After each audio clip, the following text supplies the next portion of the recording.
Hey Tommy, check it out. It is the brand new 2023 M8 competition. Yeah, it's the grandest of grand tours that BMW builds. What is under the hood, my man? I'm gonna open it. Well, yeah, this is really cool. So this is the Grand Coupe. It is the four-door version, which competes with vehicles like the Mercedes-Benz AMG, that GT model, that four-door coupe. And this packs a 4.4-liter twin-turbo V8 with over 600 horsepower, like 625 horsepower in that territory. And this is, of course, the competition. What a great color. I mean, this is such a cool color, such a cool spec. Got carbon fiber everywhere. Really is an amazing looking vehicle. Do you want to close up the hood and we'll talk about the design? Yeah, let's talk about the headlights that we don't get, unfortunately, at least not yet. And that is, look at that, they're laser lights, Tommy.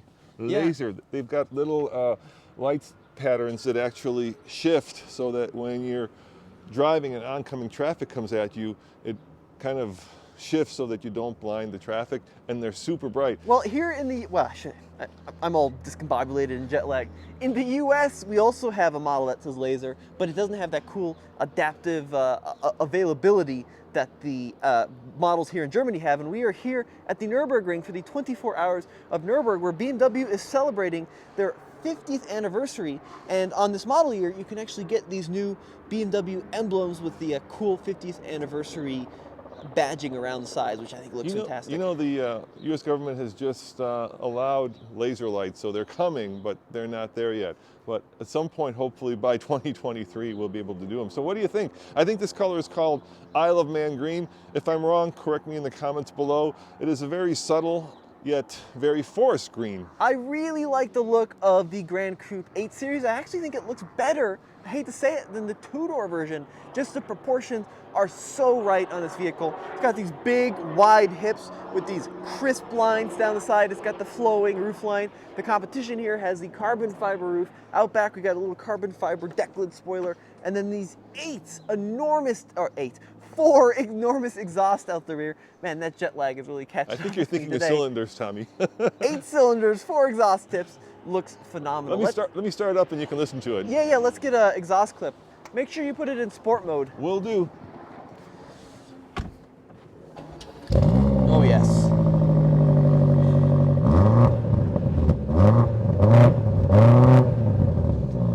Well, a little bit of a soft limiter there, but still you get to hear that 4.4 rumble.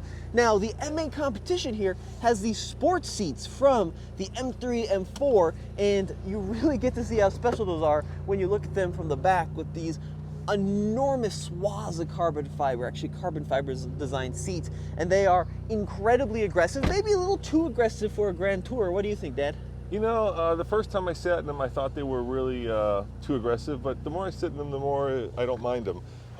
You know, I've got a big American you-know-what, and from big American you-know-whats, they are a little bit on the aggressive side, but somehow being here at the ring in Germany, they feel correct.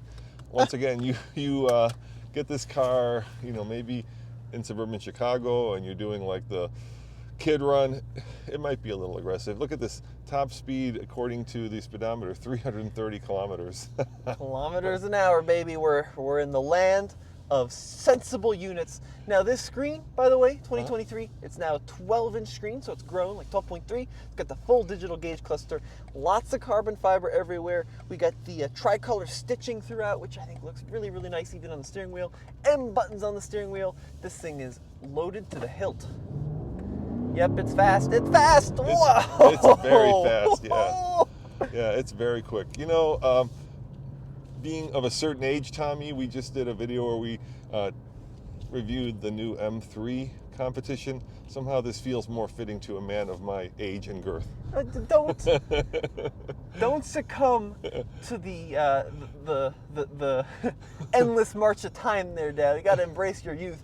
But as a grand tour, this is one of the best out there. Although with these sports seats, I think doing 500, 600, 700 kilometers in a day might get a little bit tiring. Yeah. I'm now realizing 500, 600, 700 kilometers is not nearly as far as I think it is. I'm stuck on American units here. But yeah, it does have all of the creature comforts, all of the design and features that you'd want in a long distance cruiser.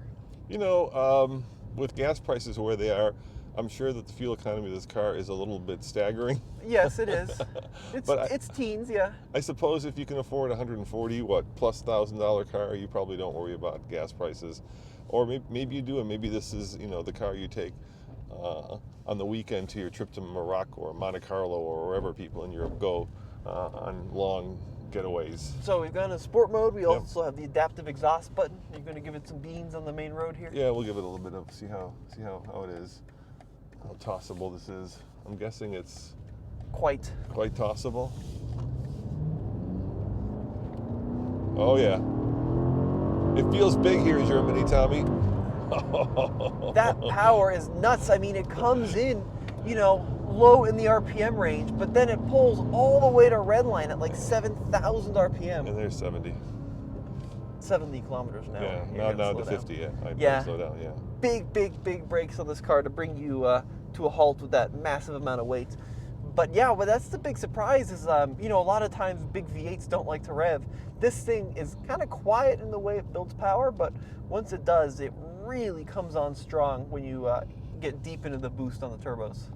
This is the kind of car where you show up at the country club or at the restaurant, and you're going to get parked in the front, not in the back. Yeah, oh, for sure. This definitely says I've made it, and I've got the car to prove it. M8 competition, that sure does. I mean, the higher the number, the bigger the bank account, and the more respect you get from a lot of your peers. But I do like the screen system. The new 12-inch screen, I think, looks really quite nice. It's got the full map display. It's all in German, so I'm having a slightly hard time kind of understanding some of the features. My biggest concern with this is, here in Germany, it feels really nice and tight and tossable, and directly wired to your brain because it's so sporty. My biggest concern for this car would be, if you're, let's say, taking it Angeles Crest in California, yeah, it's perfect, but a lot of our roads are straight and boring. Well, is this too sharp of a weapon? Too sharp of a knife, The road quality in Germany too. This is one of the things I've figured out from just being here for a short period is all of the roads that we've driven on are pretty much pothole free, apart from this little area with some construction on it. I mean, it's beautifully smooth everywhere you drive. This is like the exact polar opposite of what you'd come to find in Detroit. A Fiat Multipla. That is a guy's a hero. Yeah. American hero right there.